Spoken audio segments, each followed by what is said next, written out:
Kozhikode mobile ഫോണിൽ transaction successful എന്ന message കാണിച്ച് തട്ടിപ്പ് നടത്തുന്ന രണ്ടംഗ സംഘം പിടിയിൽ. കണ്ണൂർ ആരോളി സ്വദേശി അഭിഷേക്, പേരാവൂർ സ്വദേശി അഷ്റഫ് എന്നിവരാണ് അറസ്റ്റിലായത്. 4 ലക്ഷത്തിന്റെ സ്വർണ്ണമാണ് ഇവർ തട്ടിയെടുത്തത്. വിവരങ്ങളുമായി ദിൽഷ തിലകനാണ് ചേരുന്നത്. ദിൽഷ, എപ്പോഴായിരുന്നു സംഭവം? എങ്ങനെയാണ് പ്രതികളിലേക്ക് എത്തിച്ചേർന്നത്?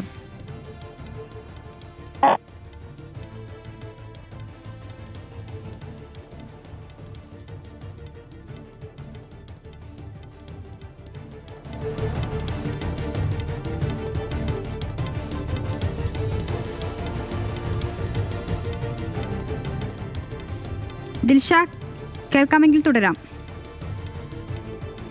പുതിയ മോഡൽ തട്ടിപ്പുമായിട്ടാണ് ഇപ്പോൾ ഒരു രണ്ടംഗ സംഘം പിടിയിലായിട്ടുള്ളത്. അതായത് മൊബൈൽ ഫോണിൽ ട്രാൻസാക്ഷൻ സക്സസ്ഫുൾ എന്ന മെസ്സേജ് കാണിച്ചുകൊണ്ടാണ് ഇവരുടെ തട്ടിപ്പ്.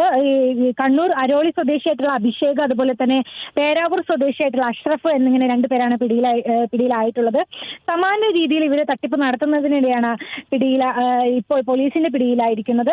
അതായത് സംഭവം ഇങ്ങനെയാണ്. ഇവർ കഴിഞ്ഞ ചൊവ്വാഴ്ച ഫറോക്കിലുള്ള ഒരു ജ്വല്ലറിയിൽ നിന്നും 4 ലക്ഷം രൂപയുടെ സ്വർണ്ണാഭരണങ്ങൾ വാങ്ങിയ അഭിഷേക് എന്ന് പറഞ്ഞ ആള് തന്റെ ഫോണിൽ നിന്നും NEFT വഴി പണം ട്രാൻസ്ഫർ ചെയ്തെന്ന പേരിൽ ട്രാൻസാക്ഷൻ സക്സസ്ഫുൾ എന്ന സ്ക്രീൻഷോട്ട് ഈ ജ്വല്ലറി ഉടമയെ കാണിക്കുകയായിരുന്നു.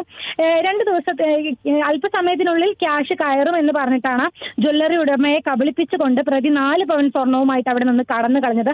2 ദിവസം കഴിഞ്ഞിട്ടും ഈ ക്യാഷ് അക്കൗണ്ടിൽ എത്തിയിട്ടുണ്ടായിരുന്നില്ല. അതിനെ തുടർന്നാണ് ഈ ജ്വല്ലറി ഉടമ പോലീസിൽ പരാതി അറിയിക്കുന്നത്. മാത്രമല്ല, പിടിയിലായിട്ടുള്ള അഷ്റഫ് എന്ന പ്രതിയുടെ സഹായത്തോടെയാണ് ഈ അഭിഷേക് രാമനാട്ടുകരയിലുള്ള 2 ജ്വല്ലറികളിലായിട്ട് ഈ സ്വർണം എത്തിച്ച് വിൽപ്പന നടത്തിയത്. ഈ കിട്ടിയ കാശ് കൊണ്ട് 2 പേരും ആഡംബര ജീവിതം നയിച്ചു വരികയായിരുന്നു.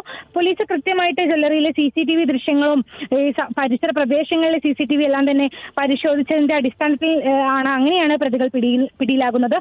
ഈ പ്രതികളെ ചോദ്യം ചെയ്തതിൽ നിന്ന് മനസ്സിലാക്കാൻ സാധിക്കുന്നത് സമാനമായ 10ഓളം കേസുകളിൽ ഇവർ ഉൾപ്പെട്ടിട്ടുണ്ട് എന്നാണ് പ്രതികൾ പോലീസിന് നൽകിയിട്ടുള്ള മൊഴി. അതുപോലെ തന്നെ വടകരയിൽ ഒരു ജ്വല്ലറിയിൽ ഇതേ മാതൃകയിൽ 15 ലക്ഷം രൂപയുടെ ഒരു തട്ടിപ്പ്, സ്വർണം 15 ലക്ഷം രൂപ നൽകി സ്വർണം വാങ്ങാൻ ശ്രമിക്കുന്നതിനിടെയാണ് പ്രതികൾ പിടിയിലായിട്ടുള്ളത്.